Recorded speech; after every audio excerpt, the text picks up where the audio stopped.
ध्यान से सुनना, सिर्फ सुनना सुनना, यहाँ कुछ लिखना मत, कुछ भी मत लिखना। यूएन, यूनाइटेड नेशंस, जब भी हम लोग बात करते हैं तो यूएन एक ऐसी बॉडी है, कल मैंने आपको जब वर्ल्ड वॉर पढ़ाया था तो मैंने आपसे कहा था लीग ऑफ नेशंस को बनाया जाता है 1919 में।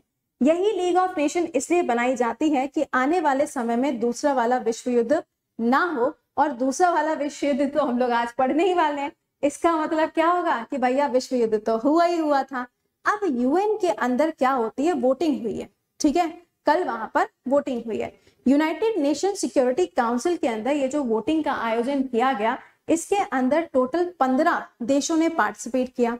यूएन के अंदर 5 परमानेंट मेंबर होते हैं और 10 नॉन परमानेंट मेंबर होते हैं। ये जो 10 नॉन परमानेंट मेंबर होते हैं, इसमें से एक मेंबर जो है वो अपना प्यारा भारत भी है, राइट।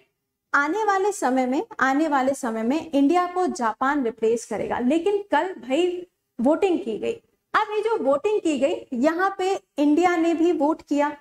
अब यहाँ पे कल वोटिंग हुई क्यों, पहले तो उसका रीजन जानो।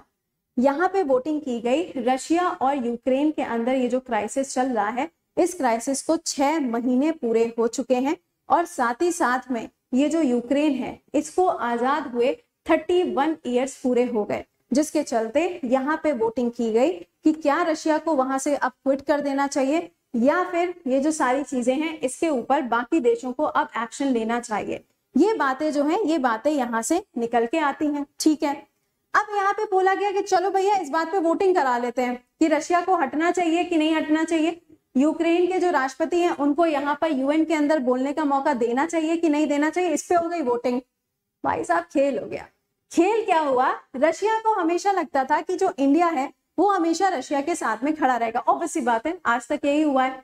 लेकिन यहाँ पे खेल ये हो गया कि कल जब वोटिंग की गई, इंडिया ने कहा सॉरी, हम आपके साथ अब स्टैंड नहीं ले पाएंगे, क्योंकि इंडिया को भी अब क्या करना है, वर्ल्ड के अंदर एज अ सुपर पावर बन के आना है।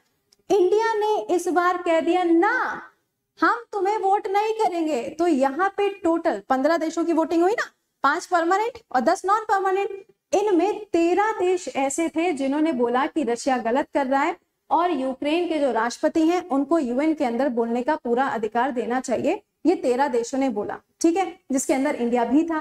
लेकिन ये बाकी के 2 देश कौन से हैं, तो बाकी के 2 देशों में एक तो खुद रशिया है, और दूसरा आजकल इनका चहिता जो बना फिर रहा है, यानी कि चाइना। कौन बन गया दूसरा?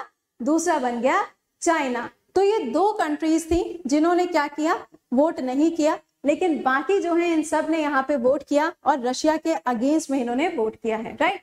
इंडिया की तरफ से अगर आप वोट की बात करें तो इंडिया की तरफ से अभी हाल ही में यहाँ पे रिप्रेजेंटेटिव किसको बनाया गया है, रुचिरा काम्बोज को रिप्रेजेंटेटिव बनाया गया है। तो इनके द्वारा इसका अनाउंसमेंट किया गया। तो यहाँ पर ये ध्यान रखिएगा कि इंडिया ने अभी इनके अगेंस्ट में क्या कर दिया है, वोट कर दिया है। तो यहाँ पर इनका नाम 31 इंडिपेंडेंस डे यूक्रेन का चल रहा है। 6 महीने पूरे हो चुके हैं। जेलेंस्की को बोलने का मौका मिलेगा कि नहीं, इसके लिए वोट हो चुका है। चलो बता दो, यूएन डे कब मनाते हैं? 24 अक्टूबर। बना कब था? 1945। अगला, कितनी भाषाएं हैं? 6 भाषाएं हैं। इंडिया को रिप्लेस करके 2023 में कौन आएगा? जापान आएगा। यहाँ पे जो मेंबर्स होते हैं उनका कार्यकाल कितने साल का होता है? 2 साल का उनका कार्यकाल होता है।